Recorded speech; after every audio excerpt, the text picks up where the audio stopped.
Hi everyone, today we're reading The Glass Castle by Jeanette. We're starting on page 42. At twilight, once the sun had slid behind the Palin Mountains, the bats came out and swirled through the sky above the shacks of Midland. The old lady who lived next door warned us away from the bats. She called them flying rats and said one got caught in her hair once and went crazy clawing at her scalp. But I love those ugly little bats, the way they darted past, their wings in a furious blur. Dad explained how they had sonar detectors, kind of like the ones in nuclear submarines. Brian said I would throw pebbles, hoping the bats would think they were bugs and eat them, and the weight of the pebbles would pull them down, and we could keep them as pets, tying a long string to their claw so they could still fly around. I wanted to train one to hang upside down from my finger, but those darn bats were just too clever to fall for our trick. The bats were out, swooping and screeching when we left Midland for Blythe. Earlier that day, Mom had told us the baby had decided it was big enough to come out soon and join the family. Once we were on the road, Dad and Mom got in a big fight over how many months she'd been pregnant. Mom said she was 10 months pregnant. Dad, who had fixed someone's transmission earlier that day and used the money he'd made to buy a bottle of tequila, said she probably lost track somewhere. I always carried children longer than most women, Mom said. Lori was in my womb for 14 months. Bullshit, Dad said, unless Lori's part elephant. Don't you make fun of me or my children, Mom yelled. Some babies are premature. Mine were all post-mature. That's why they're so smart. Their brains had longer to develop. Dad said something about freaks of nature, and Mom called Dad a Mr. Know-It-All Smarty Pants, who refused to believe that she was special. Dad said something about Jesus H. Christ on a goddamn crutch not taking that much time to gestate. Mom got upset at Dad's blasphemy, reached her foot over the driver's side, and stomped on the brake. It was the middle of the night, and Mom bolted out of the car and ran into the bushes. You crazy bitch, Dad hollered. Get your goddamn ass back in this car.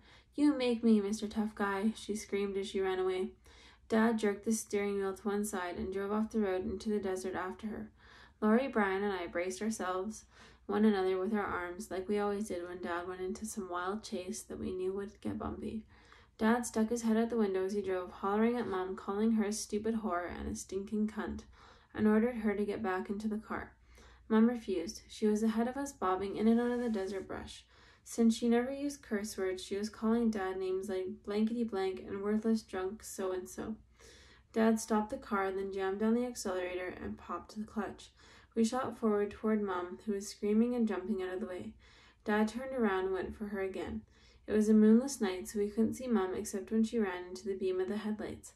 She kept looking over her shoulder and her eyes wide like a hunted animal's. We kids cried and begged Dad to stop, but he ignored us. I was even more worried about the baby inside Mom's swollen belly than I was about her. The car bounced on holes and rocks, brush scratched against its sides, and dust coming in the open windows. Finally, Dad cornered Mom against some rocks. I was afraid he might smush her with the car, but instead he got out and dragged her back, legs flailing, and threw her into the car. We banged back through the desert and onto the road. Everyone was quiet except Mom, who was sobbing that she really did carry Lori for 14 months. Mom and Dad made up the next day, and by late afternoon, Mom was cutting Dad's hair in the living room of the apartment we'd rented in Blythe. He'd taken off his shirt and was sitting backward on a chair, with his head bowed and his hair combed forward. Mom was snipping away while Dad pointed out the parts that were still too long. When they were finished, Dad combed his hair back and announced that Mom had done a hell of a fine shearing job. Our apartment was in one-story cinder block building within the outskirts of town. It had a big blue and white plastic sign the shape of an oval and a boomerang that said, the LBJ Apartments. I thought it stood for Lori, Brian, and Jeanette, but Mom said LBJ were the initials of the president, who she added was a crook and a warmonger.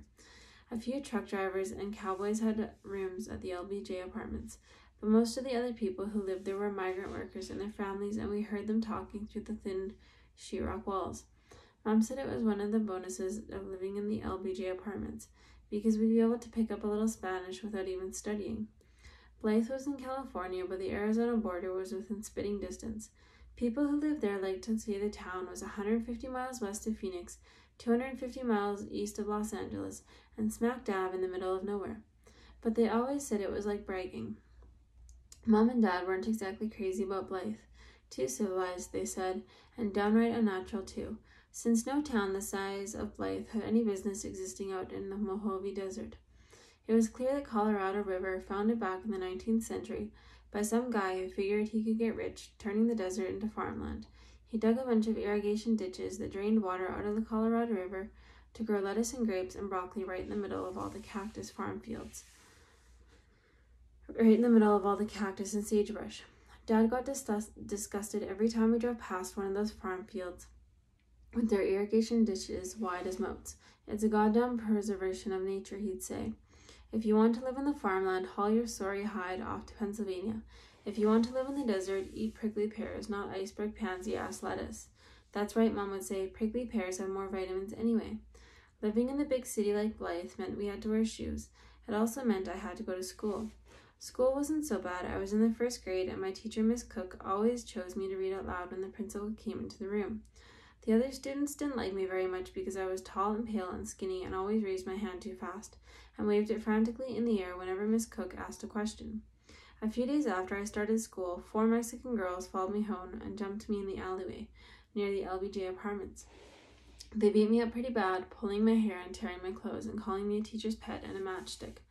I came home that night with scraped knees and elbows and a busted lip. Looks to me like you got in a real fight, Dad said. He was sitting at the table taking apart an old alarm clock with Brian. Just a little dust-up, I said. That was the word Dad always used after he'd been in a fight. How many were there? 6, I lied. Is that split lip okay? He asked. This little scratch? I asked. You should have seen what I did to them. That's my girl, Dad said, and went back to the clock, but Brian kept looking over at me. The next day when I got to the alley, the Mexican girls were waiting for me. Before they could attack, Brian jumped out from behind a clump of sagebrush, waving a yucca branch. Brian was shorter than me and just as skinny, with freckles across his nose and sandy red hair that fell into his eyes.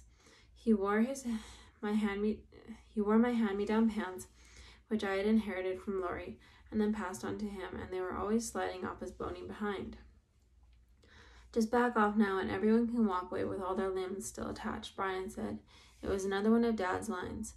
The Mexican girls stared at him before bursting into laughter.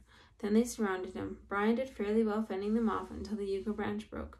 Then he disappeared beneath a flurry of swinging fists and kicking feet. I grabbed the biggest rock I could find and hit one of the girls on the head from it.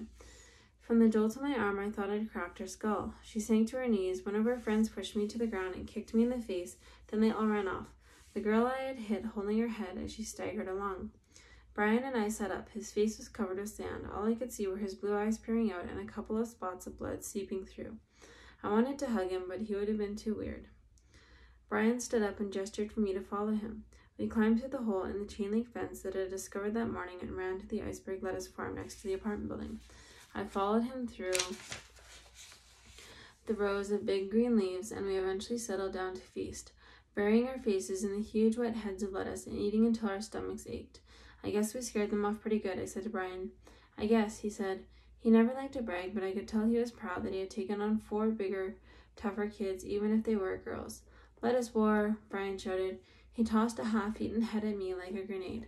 We ran along the rows, pulling up heads and throwing them at each other.